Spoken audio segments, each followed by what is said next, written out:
Games can cost a lot, but some absolutely don't. Hi folks, it's Falcon, and today on GameRanks, 15 awesome free games that were released in 2019. Now, a quick disclaimer just to make it abundantly clear, there are a ton of great free games that were released in previous years that you can get right now, and you should.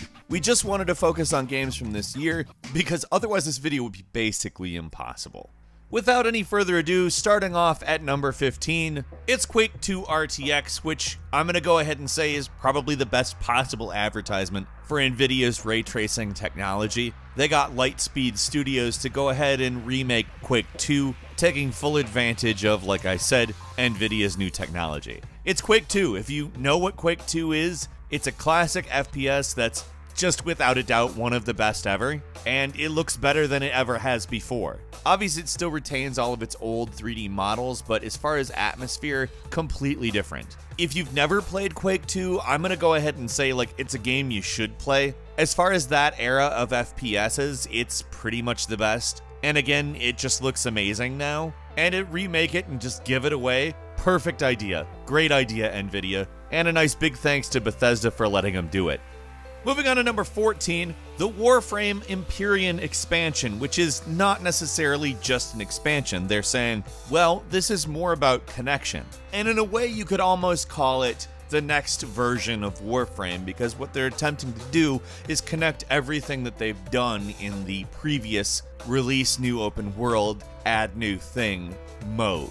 So what they've done is added space. You can have a spaceship, and you can traverse Warframe. It's, frankly, very cool. You can recruit NPCs to be the crew of your ship, which is also very cool. Now, the reason we've put this at number 14 is because we have no idea when it's coming out. Supposedly, it's going to be this year, and we haven't been able to play it, so we didn't feel right putting it really high on the list of great games that you should play this year that were released for free. That being said, this looks like an expansion that's going to make Warframe into a much more unified experience, and maybe kind of act like a sequel would if they were going to release a sequel. It's the big jump in Warframe, and I'm pretty excited for it, because Warframe's always been a pretty cool game. We'll definitely keep you updated as to when it comes out, but keep an eye out.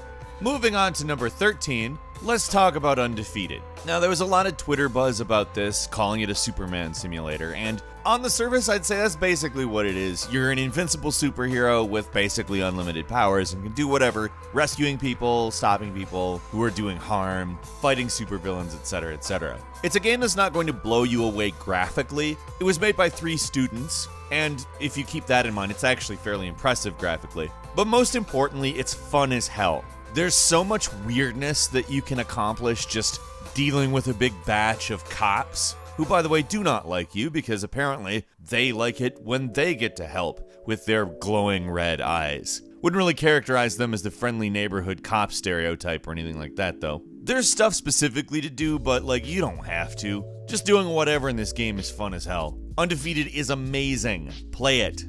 Moving on to number 12, Maelstrom is a naval battle royale where you play as a ship. It is paced like an arcade game, and it's so fun. See, the thing that makes this fun is it doesn't try to be a deep simulation. It knows exactly what it's going for, in that a battle royale game is basically meant to be jumped into and the action starts. That's how this plays out. It's incredibly chaotic. It might remind you a bit of Sid Meier's Pirates, but obviously it's a battle royale. Obviously, all of the regular trappings of battle royale where you're going up against a bunch of other ships are of course there, but there's also big monsters, and that adds an element of unknown to the gameplay. And between that and environmental disasters, really there's nothing I can say that's negative about this. If the premise sounds fun to you, I can't imagine you not liking it. Maelstrom does exactly what I expect it to do, in exactly the way I would hope it would do it. Moving on to number 11, Kurtzspell is a game that takes a lot of ideas and puts them into one thing pretty well, I think.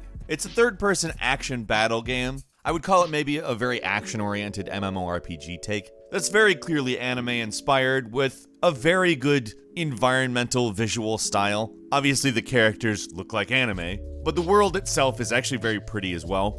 It's got a pretty extensive character creator that, despite giving you lots of choice, makes stuff that looks like it belongs in the world, which is very cool in my opinion. It's got a nice, quickly paced battle system that doesn't feel like a ripoff, I guess. It does have some in-app purchases, but I wouldn't call it pay to win. I think you could probably easily not spend any money in this game, but that leads us to our next point. It is an early access game, and it is obviously not a complete game, because there are still bugs and problems with it that hopefully will be fixed by the final release. However, the game is extremely fun. Moving on to number 10 is Dead or Alive 6 Core Fighters. Now, this is the free-to-play version of Dead or Alive 6. It's kind of a restricted, less content-rich version of the game, although it's more than I would call a demo.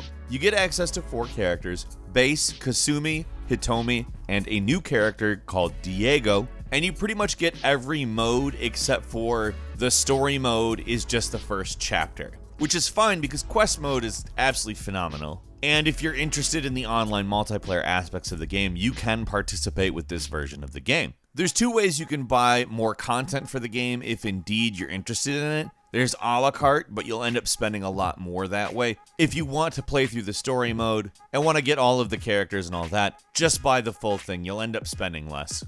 Moving on to number 9. Hey, do you want Portal with weapons as an arena warfare game? Well, Splitgate Arena Warfare is that game, and oh my god, yes. Absolutely 100% yes. Basically, imagine Halo plus Portal. That's this. And it is in every way exactly as good as it sounds. Seriously, it plays so much like Halo and so much like Portal. There's nothing to explain. You will get it immediately as you are playing it if you are familiar with both of these games. It's also a game that has been marketed really badly and deserves tons of attention because it's great. If there's any game on this list that deserves more attention than it's gotten, it's definitely this one. And if you are a fan of Portal and Halo, again, play this. It's everything you would want from both games being combined into one thing. Seriously, Splitgate Arena Warfare. Go now. Moving on to number 8, it's War Mode. Now, War Mode is not a particularly complex game. It is a old school shooter, which gives you a couple of modes and doesn't try to fleece you with pay-to-win stuff. I would prefer if games didn't have any microtransactions, but for a small dev like this releasing a free game, this is a model in how to do it without being intrusive and bad. It's generally just cosmetics, and every purchase in the game is $1. Now, I just want to emphasize very much that this is an old school shooter. It has every problem and every charm of a very old school game, and I think that's the main reason to play it, honestly. Moving on to number 7, it's Minion Masters, a, quote, fast-paced hybrid of deck builder, MOBA, and tower defense. I'm gonna just go ahead and say it's kind of a faster-paced, more elaborate Clash Royale that brings a little bit more to the table as far as what you can do. To differentiate, I would say it is a lot faster-paced and much more oriented around larger numbers of characters on screen, and I would say even necessitates some strategies that make me think a little bit more of RTS than MOBA, but it's obviously still very much a MOBA. At its heart, it brings a lot to the table that you've probably seen before, but it's done so well and with a different pacing and feel that makes it, I think, more than the sum of its parts. Moving on to number 6, Black Desert Online, which is, as it describes itself, a sandbox living world MMORPG. It's a game where an absolute ton is going on at any given moment, and for a game that has as much going on in it, including your fishing, your trading, economy, etc., it has some of the best combat in this type of game you would expect. It is very grindy, but the battle system is rewarding and fun to play, so, I mean, that, in my opinion, trades itself pretty well. It's a hard game that, frankly, if you don't want to lose, you shouldn't play, because there are times that it's not entirely fair, but it's actually a very large amount of fun, and it almost doesn't matter. And at number 5 is Black Squad, which if you've ever played CSGO, imagine that with a little more influence from Call of Duty, but not the more recent stuff. It's not a game that's going to blow you away with new style mechanics. It's in some ways maybe a little bit bland as far as the graphics go, but really is actually fun to jump into and doesn't make you do a lot of stuff in order to enjoy the game to its fullest. It's not a pay to win. And obviously that's a huge plus in any free competitive game. And I'm not going to say that this is one of those games that like leans on old school charm. It's just simple. Moving on to number 4, it's Dota Underlords, which is a spin-off of Dota that is more or less a auto chess game, and it nails it. It just does it right. It takes some of the aspects that you know and love from Dota. It does actually bring a nice amount of challenge to the table, and you probably will lose for a while as you're playing, but you will have a hell of a lot of fun doing it. It's really entirely about strategy and less about razor-sharp reflexes or anything like that. Keeping in mind, this is basically Valve's version of a game somebody else developed. It's not the most original thing, but it's the official one and it's got a lot of might behind it. It's doing really well as far as I'm concerned. Number 3 is Dauntless. Dauntless is a Monster Hunter free-to-play. That's the best way to describe it. It actually pares down a lot of things that make it a more constant gameplay loop, where you fight these huge monsters, gather loot, craft, get back to fighting monsters. It does a good job of differentiating from its different types of weapons and gives you a nice progression for simply using them and constantly moving forward. It's also got great graphics, a very unique look to it, and if you like the gameplay in Monster Hunter and are looking for an experience where you can just kind of do that without any of the extra stuff, this is what to play. I mean, it's incredibly fun. The microtransactions are cosmetic only and don't punish you for not buying them. Basically, if you want to do Monster Hunter combat only and still retain good progression mechanics, here you go. This is it.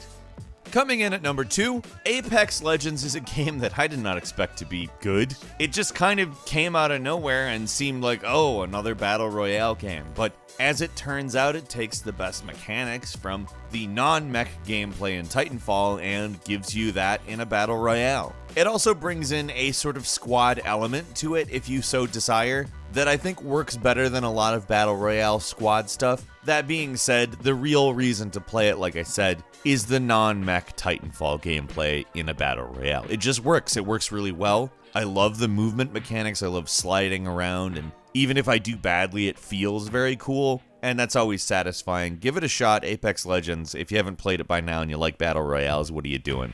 And finally at number 1, Destiny 2. Yeah, there's a free-to-play version of Destiny 2 now, and that's really cool. It's called Destiny 2 New Light, and it's Destiny 2. Bungie not having to deal with Activision has just been great for people, and if you like Destiny, it's been just getting better since. If you haven't played Destiny 2, here's how to do it. Go to Steam and download it. It's so much better than having to deal with Activision's launcher, and honestly, it's just easy to feel the weight of Activision off of the game. It's Destiny 2 for free, like what questions are there to ask? Play it. Also a quick bonus for you, Dissidia Final Fantasy NT Free Edition.